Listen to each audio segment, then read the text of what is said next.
huling araw ng voters registration, dinagsa ng mga magpaparehistro. Para sa detalye ng balita, nasa linya, Bagaw Patrol number 1, Raxlab Marianito. Bicol Network News Report!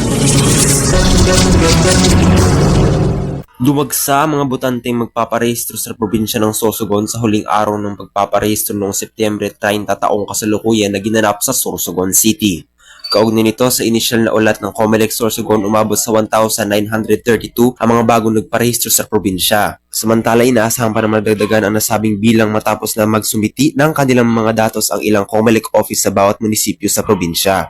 Sa kabilang dako, bago pa man ang nasabing huling linggo ng pagpaparehistro ay nasagawa na umano ang COMELEC ng iba't ibang mga aktibidad sa pagpaparehistro kung saan bumibisita sila sa mga barangay at nagsasagawa ng Register Anywhere program. Para sa Bicol Network News, Megawa Patrol numero 1, Raxlab A. Marianito. Tatak, tunay na serbisyo.